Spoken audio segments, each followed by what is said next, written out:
O que tá acontecendo com o cinema, minha gente? O programa de hoje seria sobre o filme Reagan, que foi escanteado do Oscar por não cumprir os requisitos de diversidade, equidade e inclusão que Hollywood exige para os seus filmes. Sim, eu vou falar um pouco sobre ele, mas também queria chamar a atenção para você, de direita, esquerda, centro, cima, baixo, diagonal, perpendicular, sobre o que está acontecendo não só em Hollywood, mas na nossa sociedade como um todo. Que show da Xuxa é esse, minha gente? Desde que os indicados ao Oscar de 2025 foram anunciados, as notícias sobre a premiação estão mais parecendo uma sucursal do Choquei do que um editorial de cultura. Nenhuma palavra sobre a qualidade artística dos filmes, nada sobre os roteiros, sobre histórias, nem mesmo sobre os efeitos especiais, a fotografia. Nem a IA, a inteligência artificial que começou a ser utilizada, acabou sendo discutida sob um olhar de como ela melhorou ou piorou o nosso jeito de contar a história. Ela virou só um coadjuvante, aliás, nem foi discutido isso aí. Será que o cinema e as artes em geral não vão mais sair desse ciclo vicioso de lacrações e mitagens? Meu nome é Felipe Trielli e é sobre isso e muito mais que falarei neste Cine Quinto. Roda a vinheta! E antes de começar, eu quero dizer que este programa estará no ar lá no Telegram e no X sem censura. No YouTube a gente tem que continuar censurando algumas palavras porque o algoritmo ainda é muito woke. Então, se quiserem ver sem cortes, vão lá. E antes de continuar também, eu devo avisar que este programa contém spoilers, mas hoje não vai ser um problema porque todo mundo sabe a história do Reagan e mesmo que não souber, não vai mudar em nada porque o filme é bem razoávelzinho, viu? Não espera muito desse negócio. Queria também agradecer aos comentários e a audiência de vocês, Elementers, e não esqueçam de continuar comentando, dando joinha e compartilhando, porque isso significa muito para nós aqui no Quinto Elemento, porque todo o nosso conteúdo é 100% gratuito, então o nosso pagamento é o seu engajamento. Mas vamos ao que interessa. Primeiro, eu vou passar rapidamente pelo filme do Reagan, que foi lançado agora em 2024 e não teve a chance de ser escrutinado pelos jurados do Oscar, pelo simples fato de que o filme não tem diversidade o suficiente. Não é à toa que o Oscar, que já foi uma referência para o grande público, tenha virado uma piada e que ninguém mais se interesse pelos filmes que são apresentados lá. Hoje o que repercute é tapa na cara, que nem o Will Smith, erro no anúncio do vencedor, se foi a primeira vez que um negro, um filipino, um manco, um jogador de bocha ganhou o prêmio de melhor ator coadjuvante. Eu fico imaginando como será o Oscar 2056. Pela primeira vez um tamarindo levou a estatueta pelo melhor roteiro, sei lá. Mas vamos lá pro filme, vai. O Reagan foi dirigido por Sean McNamara, conhecido por seu trabalho em filmes voltados para o público jovem e familiar. Não é assim um diretor espetacular? E o filme parece uma hagiografia do Reagan. O Reagan é perfeito. O casamento dele é perfeito. Tudo que deu errado na vida dele foi por problemas externos a ele e que era um homem, obviamente, perfeito, segundo o filme. E tirando também a bizarrice da maquiagem, que, pelo amor de Deus, não precisava daquilo. Os diálogos vergonhosos. É um filme tão ruim como todos os outros que estão concorrendo ao Oscar, pelo menos os que eu vi até agora. Ele não é muito pior do que Ainda Estou Aqui ou Emília Pérez. É um filme médio, assim, legal, você vai saber a historinha lá, mas assim, diálogos horríveis, assim como Ainda Estou Aqui, os diálogos são vergonhosos, assim como Emília Pérez, os diálogos são vergonhosos. Então, o Ronald Reagan não é um filme maravilhoso mesmo. É só mais um filme ok, feito pra bolha e sem nenhuma profundidade artística. Então, você me diz, beleza, ele não devia ter entrado no Oscar mesmo. E eu respondo, errado. Ele não devia ter entrado no Oscar mesmo. Mas não pelo motivo que ele não entrou. Sabe por quê? Porque me diz quanta diversidade existe no Cidadão Kane. Quanta equidade em O Crepúsculo dos Deuses, quanta igualdade em Laranja Mecânica. E mais, em termos de mediocridade, todos os outros filmes que eu vi, que foram indicados, são muito abaixo do medíocre. Então, não é por isso que ele não entrou. Porque, assim, na verdade parece que eles estão premiando os filmes mais medíocres mesmo, assim. Vamos fazer uma onda. Eu posso estar sendo injusto com os dois, tá? 2 ou 3 aí que eu não vi ainda. Mas até o dia do Oscar eu vou ver. Em alguns casos, como Emília Pérez, beira o constrangedor. Então desiste, tá? O Oscar não é mais um promotor de cultura, você já deve até saber disso. Ele é só um propagador de agendas. E a prova disso é que as manchetes mais importantes, eu acabei de dar uma olhada aqui na internet, e há um mês da premiação, tudo que se sabe é que a espanhola que se veste de mulher lá, o espanhol, né, na verdade, espanhol, falou umas coisas feias sobre muçulmanos, ou ele ou ela lá, sei lá como você quer chamar, disse que o George Floyd era um criminoso, o que ele é mesmo, ou se a Fernanda Torres está arrependida de não ter feito blackface, ou não, né, então, assim... Nada a ver com o que tá no filme. Nem os assuntos políticos que estão no filme, né? Na verdade é só fofoquinha, porque o filme é tão ruim que nem tem o que dizer. E enquanto ainda estou aqui e Emília Pérez concorrem ao Oscar, Nosferatu, que é cinematograficamente superior em tudo, só ficou com umas premiações secundárias. Tudo bem, um filme de horror, de terror, né? Não é assim muito comum, nem sei se já aconteceu, se bem que dizem que o Silêncio dos Inocentes a gente pode chamar de um filme de terror, né? Mas ele é meio um thriller. Mas tudo bem, de qualquer forma, é um filme bom. Não interessa se o Oscar vai falar, não, é de terror, então eu não vou colocar. É muito melhor do que todos os filmes que eu vi. Em vários sentidos, em todos os sentidos. Só que, aí, não ficou por fora, ficou pra fora, porque ele não é a lacração que eles precisam, né? Então, por isso... não falam mais sobre o filme, mas sobre as lacrações. Ou então falam sobre as desculpas das atrizes, porque elas falaram alguma coisa que incomodou o pessoal da Beautiful People, né? Mas ter agenda e ser uma máquina de propaganda nem seria uma novidade no cinema, tá bom? A Rússia já fez isso, o Bigodinho lá da Alemanha também, e mesmo os Estados Unidos sempre abusou desse expediente, da propaganda, da narrativa, da agenda. Na década de 40, com a Segunda Guerra, por exemplo, havia propaganda demais. O cinema foi muito usado como arma de propaganda. Acontece que o que estava em primeiro plano era a integridade artística da peça, até para ela ser eficiente, né? Durante a Segunda Guerra Mundial, o governo dos Estados Unidos não impôs diretamente uma lei específica para Hollywood seguir, mas ele usou uma série de diretrizes, regulamentações e pressões políticas para alinhar a produção cinematográfica com os interesses da guerra. Em 1942, por exemplo, foi criado o Office of War Information, que supervisionava como a guerra era retratada na mídia, incluindo o cinema. Hollywood trabalhou em estreita colaboração com esse órgão para produzir filmes que incentivassem o patriotismo, justificassem o esforço de guerra e demonizassem os inimigos. Entre os filmes criados sob essas diretrizes, porém, está nada mais nada menos do que Casablanca, um dos melhores filmes já produzidos e sobre o qual eu já falei aqui no Cine Quinto, vai lá ver. Houve também o famoso Código Hays, que embora já tivesse em vigor desde os anos 30, ele também foi usado para garantir que Hollywood não produzisse conteúdos considerados prejudiciais ao moral da nação. E os filmes produzidos quais são? E o Vento Levou, Cidadão Kane, A Felicidade Não Se Compra, que é um dos meus filmes favoritos. Acho que deu para entender meu ponto, né? Ter uma visão política ou até mesmo uma agenda não necessariamente resulta em filmes ruins. O problema é que essa agenda identitária de agora resulta em uma indústria com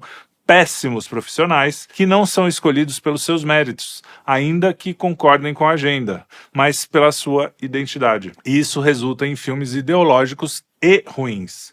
Ou se fossem ideológicos e muito bons, tudo bem. Quer dizer, o ideal é que não fossem ideológicos, mas se forem ideológicos, e muitas vezes são, eles não podem ser ruins. E hoje, Hollywood premia filmes só pela ideologia, não se ele... além dele ser ideológico, ele é bom. Porque Hollywood também premiava filmes que não eram tão dentro da agenda se ele fosse um filme bom. Tanto é que nos anos 70, né, teve aquela explosão dos filmes mais alternativos, que nem Easy Rider, que nem o próprio Poderoso Chefão veio nessa onda aí dos filmes que saíram dessa cara de Hollywood mais tradicional. Tá, eu falei aqui dos problemas da agenda identitária e é uma coisa que eu vivo falando por aqui. Mas e o Reagan? Por que eu tô aqui criticando um filme que seria a antítese dessa Hollywood, pelo menos ideologicamente? Afinal, fala de um presidente republicano que lutou contra o comunismo, né? Verdade. Eu gosto do Reagan. Tem uma moda agora de ficar falando mal desses carinha tipo Reagan, da Thatcher. Falar mal só por falar mal. Não que eles não sejam criticáveis, né? Porque são mesmo.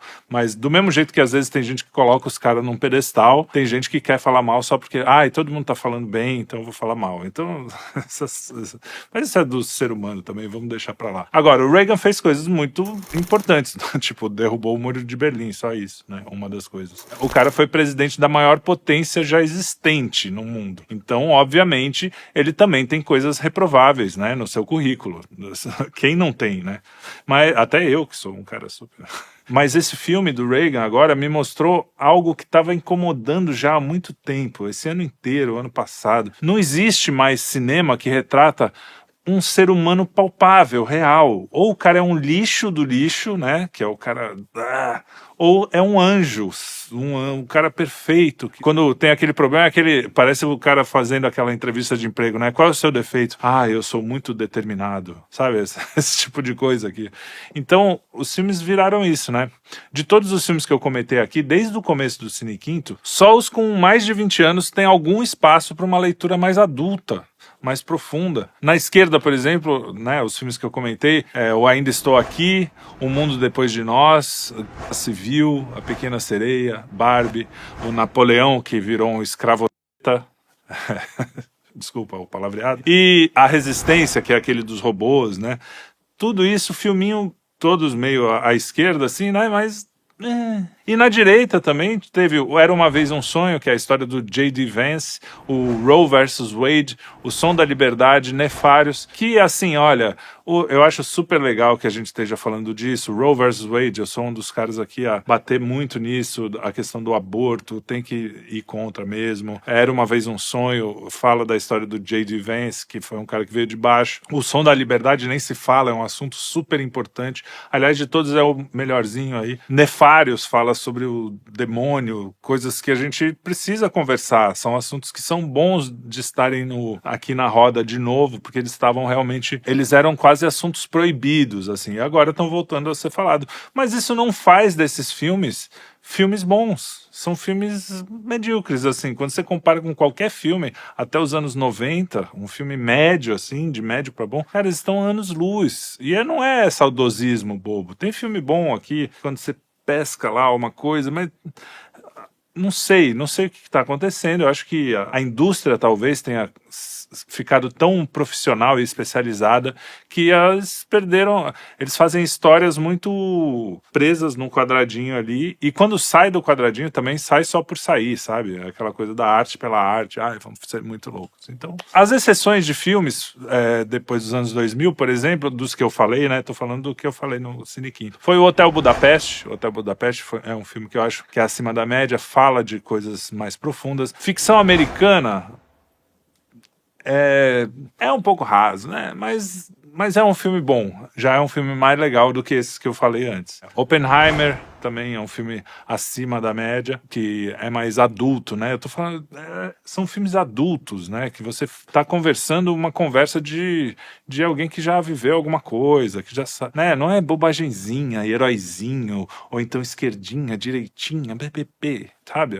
Você tá falando da humanidade, de uma coisa que vai além da política até, né? Agora, não se engane. Eu acho que todos os filmes mais à direita que eu citei aqui são necessários para dar o contraponto à narrativa dominante. Então, não é que eu acho assim, não tinha que fazer. Tem que fazer mesmo, é o que dá para fazer, é o que a gente está conseguindo, beleza. Mas eu não quero filme ruim de direita para sempre. Até porque eles são ineficientes para fora da bolha. Eles só falam com a gente que já sabe como é que as coisas são. Eu quero filme bom porque se o filme é bom, ele vai estar acima dessas ideologias, mesmo que ele tenha uma agenda. Como é o caso de Casablanca, que eu citei agora há pouco. Porque o papel do artista é falar algo mais verdadeiro do que a própria vida cotidiana e material.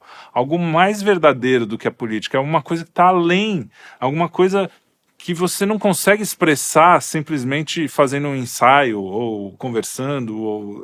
A arte ela tem que estar realmente num plano diferente. Não tem problema nenhum em ser artista e participar ou ter uma visão política. Quer um exemplo? Além de ser um dos maiores escritores alemães, o Goethe trabalhou como ministro da corte de Weimar. Outro dos maiores poetas da história humana, o Dante Alighieri, foi membro do partido guelfo, que se dividiu entre brancos e negros. Dante apoiava os guelfos brancos que resistiam à influência papal na política de Florença. Ele atuou como funcionário público e diplomata antes de ser exilado em 1302 por seus inimigos políticos. Sua Divina Comédia traz diversas críticas políticas, incluindo a condenação de inimigos no inferno, como o próprio Papa Bonifácio VIII. Ele vivia envolvido nas tretas palacianas em Florença, tanto que foi exilado. A questão é, você quer dar um recado? Bom, se você for um bom artista, você vai expressar o que está na sua consciência. Mas essa expressão vai ser relevante se você for cruelmente sincero consigo mesmo e tentar encarar a verdade mais profunda, vai ser implacável para com as suas próprias crenças para pintar uma realidade tão, mas tão verdadeira que a maioria das pessoas comuns sequer tinham percebido que ela estava ali. Sem a sinceridade, isso é impossível. E o identitarismo e a cultura woke são o absoluto oposto da sinceridade. E é por isso que essa agenda nunca vai conseguir fazer uma arte decente. E é por isso também que eles não convencem ninguém. Resta saber se o outro lado, nós, né, vamos cair na mesma armadilha. Eu vou falar um pouquinho mais do Reagan só para fechar aqui o programa. Uma curiosidade, quando eu estava assistindo, existe o oposto também, né, o artista que vira político, que foi o caso do Reagan. Ronald Reagan, o ator!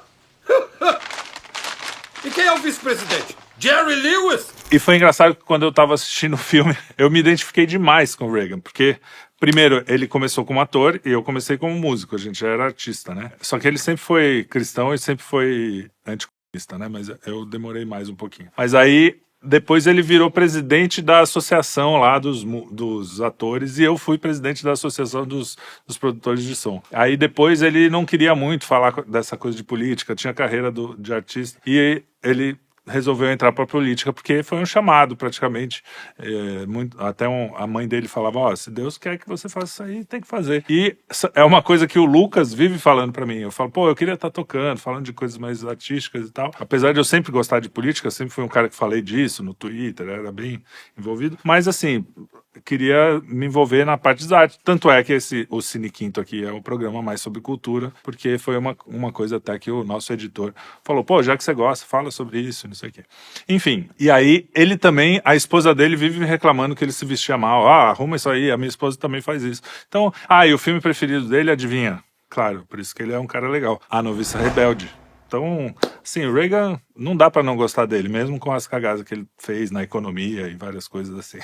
Outra coisa interessante é que os liberais hoje, que reclamam muito da gente aqui, vivem dizendo assim, não, porque bom mesmo era o Reagan, bom mesmo era a Margaret Thatcher. E eles têm um monte de problemas com questões de taxas, de aumento de gasto público, né? O Reagan foi muito criticado por causa disso, principalmente porque ele gastou com a história da guerra, né, da Guerra Fria. A Margaret Thatcher também tem o problema lá com os carvoeiros, de começar essa ideia também de ambientalismo. Então, assim, os liberais que reclamam da gente, que a gente não, vocês não são liberais o suficiente, amam esses caras que também fizeram um monte de coisa antiliberal, né? Pelo menos na cabeça deles seria. Quando a gente começa a ver as pessoas, principalmente em filmes biográficos, né? O que é um bom filme biográfico? É um filme que pega todos os lados. Às vezes o cara tem uma dificuldade, às vezes o cara... Aliás, o que é um bom filme, né? Nem precisa ser biográfico. O cara tem que ter conflito. O filme do Reagan, ele não tem conflito. É um filme que vai do começo até o fim. Legal, assistir, legal. Você tem, por exemplo, várias histórias anedóticas, as coisas que ele falava. Ele era um cara muito espirituoso. Tem frases que ele falava que eram engraçadas. E ele tem também a história do peixinho dourado, que ele deixou um peixinho dourado. Eu fui até conferir. E realmente, teve essa história na época, que ele foi fazer um encontro lá, acho que foi com o Gorbachev até, e que ele ficou num príncipe, eu não lembro se foi na Suíça, não sei, em algum país que tinha um rei, e ele ficou na casa do filho, no quarto do filho do rei, e tinha que alimentar um peixinho dourado lá, e aí ele acabou esquecendo de alimentar e deixou um recado pro menininho lá. Tem histórias bacanas pra você conhecer, assim, mas não é um filme que você fala assim, caramba, esse filme daqui a 10 anos vai estar na história dos maiores filmes, não sei o quê. Agora, o Emília Pérez, por exemplo, é um filme ruim, de doer, de dar vergonha. Você olha aquilo e fala, não é possível que os caras fizeram isso. Porque ele não tem graça, ele é pretensioso, porque ele quer ser diferentão, ele quer ser um musical sobre um traficante. Depois vocês veem tudo que eu falei sobre o Emília Pérez, que aliás eu falei já faz um tempo, agora que o filme explodiu, tá todo mundo falando também. E, inclusive falaram coisas que eu falei aqui, na Gringolândia lá, os caras falaram, é o pior filme já indicado ao Oscar. Então eu já tinha falado aqui, você ouviu primeiro aqui, no Quinto Elemento. Mas enfim, se você for comparar, não tem comparação. O filme do Reagan é um filme biográfico daqueles, sabe, filmão e tal. Inclusive ele tá concorrendo ao Framboesa de Ouro, que são os piores filmes, né? E é engraçado que os Framboesa de Ouro são os filmes justamente de ideologia mais à direita, vamos dizer. Então assim, virou uma briguinha de comadre meio sem graça. O Ainda Estou Aqui, eu também falei aqui no programa, é um filme ok, dos três é o mais bem realizado, vamos dizer assim, mas ruim. Não é filme pra Oscar. Nenhum deles é filme pra Oscar. Os que eu quero mais ver, talvez que tenham essa cara mais de Oscar, assim, esse Oscar imaginário que a gente tem na cabeça, é o Conclave e o Brutalista, eu acho que é esse o nome. Os dois talvez tenham uma coisa assim, sejam um pouquinho melhores, mas já ouvi falar, assim, por alto, que também não são tudo isso, que é uma safra bem ruim. O que vai sobrar? A gente vai assistir o Oscar para tentar se divertir com as lacrações, né? Basicamente é isso. E a gente vai fazer um programa especial aqui. Então você aguarde, como todo ano. O ano passado foi muito divertido, esse ano acho que vai ser também, né? Porque apesar de a gente não ver o filme, a gente dá risada dessa decadência que é Hollywood. Então eu aguardo vocês aqui e até o próximo Cine Quinto.